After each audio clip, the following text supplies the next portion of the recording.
ನಮಸ್ಕಾರ. ಬಹಳ ಮುಖ್ಯವಾಗಿ ನಮ್ಮ ಭಾರತದಲ್ಲಿ ವೈವಿಧ್ಯತೆಯಿಂದ ಕೂಡಿದಂತಹ ಒಂದು ಧಾರ್ಮಿಕ ಪ್ರಪಂಚವನ್ನು ಕಾಣುವುದಕ್ಕೆ ಸಿಗತ್ತೆ. ನಿಮಗೆ ನಾವು ವರ್ತಮಾನ ಕಾಲದಲ್ಲಿ ಕರ್ನಾಟಕದ ಇತರೆ ಭಾಗಗಳಲ್ಲಿ ವಿಧ ವಿಧವಾದಂತಹ ವ್ರತಗಳ ಮತ್ತೆ ಪರ್ವಕಾಲಗಳ ಆಚರಣೆಗಳನ್ನ ವಿಧ ವಿಧವಾಗಿ ಕಾಣುವಂತಹ ಸಂದರ್ಭಗಳು ಬಹುತೇಕ ನಮ್ಮ ಅನುಭವದಲ್ಲಿರುವಂತಹ ಸತ್ಯ. ಈ ಸಂದರ್ಭದಲ್ಲಿ ಇನ್ನೇನು ಬರುವ ಅಮಾವಾಸ್ಯೆಯ ದಿನದಂದು ನಾವು ಜ್ಯೋತಿರ್ಭೀಮೇಶ್ವರ ವ್ರತ ಹೇಳುವಂತ ಒಂದು ವ್ರತ ದೀಕ್ಷೆಯ ಆಚರಣೆಯನ್ನ ಮಾಡುವಂತಹದ್ದು ನಮ್ಮ ಸಂಪ್ರದಾಯದಲ್ಲಿರುವಂತಹ ಒಂದು ಪದ್ಧತಿ.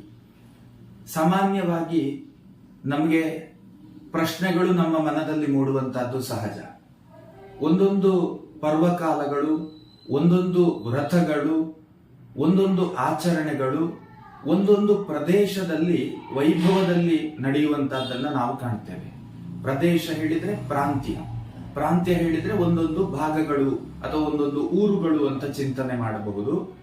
ಸಾಮಾನ್ಯವಾಗಿ ನಾವು ಬೆಂಗಳೂರಿನಲ್ಲಿ ಪ್ರತೀತಿಯಿಂದ ಕಾಣಬಹುದಾದಂತ ಅದೆಷ್ಟೋ ವೃತ್ತಗಳು ಕರ್ನಾಟಕದ ಇತರೆ ಭಾಗಗಳಲ್ಲಿ ನಾವು ಕಾಣುವುದಿಲ್ಲ, ಅಥವಾ ಇತರೆ ಭಾಗಗಳಲ್ಲಿ ಆಚರಿಸಲ್ಪಡಬಹುದಾದಂತ ಒಂದಷ್ಟು ವ್ರತಗಳು ಬೆಂಗಳೂರಿನಲ್ಲಿ ನಾವು ಕಾಣೋದಿಲ್ಲ. ಹಾಗಾದ್ರೆ ಈ ಭಿನ್ನತೆಗಳು, ಭೇದಗಳು ಯಾಕೆ ಅಂತ ಹೇಳುವಂತಹ ಪ್ರಶ್ನೆಯೂ ಬರ್ತದೆ. ಸದ್ಯದಲ್ಲಿ ಜ್ಯೋತಿರ್ಭೀಮೇಶ್ವರ ವ್ರತ, ಈ ವ್ರತದ ಬಗ್ಗೆ ಚಿಂತನೆಯನ್ನ ಮಾಡೋದಿದ್ರೆ, ಈ ವ್ರತ ಪತಿಪತ್ನಿಯ ಬಾಂಧವ್ಯ ಬೆಸೆಯುವ ಒಂದು ಸಂಕಲ್ಪದ ಮೂಲಕವಾಗಿ ಈ ವ್ರತವನ್ನ ಆಚರಿಸಲಾಗುತ್ತೆ.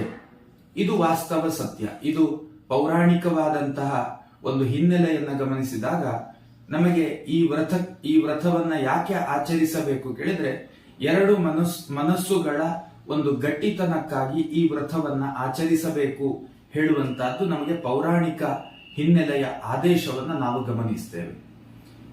ಈ ಆಚರಣೆ ಅಥವಾ ಈ ಸಂದೇಶ ಕೇವಲ ಬೆಂಗಳೂರಿಗರಿಗೆ ಸೀಮಿತವೇ ಅಂತ ಹೇಳುವಂತಹ ಪ್ರಶ್ನೆಯು ನಮಗೆ ಬರ್ತದೆ. ಅಥವಾ ಈ ವ್ರತ ಬೆಂಗಳೂರಿಗರಿಗೆ ಮಾತ್ರವೇ ಅವಶ್ಯಕತೆ ಇದೆಯೇ ಅಂತ ಕೇಳಿದ್ರೆ, ಈ ವ್ರತಗಳು ತನ್ನ ರೂಪಗಳನ್ನ ಬದಲಿಸಿಕೊಂಡಂತೆ ಬೇರೆ ಬೇರೆ ಪ್ರದೇಶಗಳಲ್ಲಿ ಬೇರೆ ಬೇರೆ ಆಯಾಮವನ್ನ ಕಂಡುಕೊಂಡಂತೆ ಆಚರಿಸಲ್ಪಡುತ್ತದೆ ಅಂತ ಹೇಳುವಂತಹದ್ದನ್ನು ಕೂಡ ನಾವು ಗಮನಿಸಬೇಕು. ಆಚರಣೆಗಳು ಇದ್ದೇ ಇರುತ್ತದೆ, ಆದರೆ ಆಯಾಯ ಪ್ರದೇಶದ ಒಂದು ಸ್ಥಿತಿಗತಿಗಳಿಗೆ ಅನುಗುಣವಾಗಿ, ಅಲ್ಲಿನ ಪ್ರಾಚೀನವಾದಂತಹ ಜೀವನ ಶೈಲಿಗಳಿಗೆ ಅನುಗುಣವಾಗಿ ಆ ವ್ರತ ಅಂತ ಹೇಳುವಂಥದ್ದು ಆ ಪ್ರದೇಶದಲ್ಲಿ ಒಂದು ರೂಪವನ್ನ ಪಡೆದುಕೊಂಡಿರ್ತದೆ. ಅದೇ ರೂಪ ದೇಶವ್ಯಾಪಿ ಇರಬೇಕು ಅಂತ ಹೇಳುವಂತಹ ನಿರ್ಣಯಗಳಿಲ್ಲ. ಶಿವನ ದೇವಾಲಯ ದಕ್ಷಿಣದಲ್ಲೂ ಇದೆ, ಉತ್ತರದಲ್ಲೂ ಇದೆ. ವಿಷ್ಣುವಿನ ದೇವಾಲಯ ದಕ್ಷಿಣದಲ್ಲೂ ಇದೆ, ಉತ್ತರದಲ್ಲೂ ಇದೆ. ಇದ್ದ ಎಲ್ಲ ದೇವಾಲಯಗಳ ವಿಧಿಗಳು, ವಿಧಾನಗಳು, ಅಲ್ಲಿ ಇರಬಹುದಾದಂತ ಆಚರಣೆಗಳಲ್ಲಿ ನಾವು ಭೇದಗಳನ್ನು ಗಮನಿಸ್ತೇವೆ. ಕಾರಣ ಏನು ಕೇಳಿದ್ರೆ, ಆಯಾಯ ಪ್ರದೇಶಗಳಿಗೆ ಅನುಗುಣವಾಗಿ, ಅಲ್ಲಿನ ಪ್ರಾಕೃತಿಕವಾದಂತಹ ವಿದ್ಯಮಾನಗಳಿಗೆ ಅನುಗುಣವಾಗಿ, ಪ್ರಾಕೃತಿಕವಾದಂತಹ ಪ್ರಭಾವಗಳಿಗೆ ಅನುಗುಣವಾಗಿ ಅಲ್ಲಿ ಒಂದು ರೂಪವನ್ನು ಕಂಡುಕೊಂಡಿರ್ತದೆ ಆ ವ್ರತಗಳು, ಹಬ್ಬಗಳು, ಕ್ಷೇತ್ರಗಳು ಎಲ್ಲವೂ ಕೂಡ. ಹಾಗೆಯೇ ಈ ಜ್ಯೋತಿರ್ಭೀಮೇಶ್ವರ ವ್ರತ ಮನಸ್ಸುಗಳ ಗಟ್ಟಿತನದ ಫಲವನ್ನ ಚಿಂತನೆಯಲ್ಲಿ ಇಟ್ಟುಕೊಂಡಂತೆ ಆಚರಣೆಯನ್ನ ಮಾಡಬೇಕು ಅನ್ನುವಂತಹದ್ದು ಪೌರಾಣಿಕವಾದಂತಹ ಸಂದೇಶ.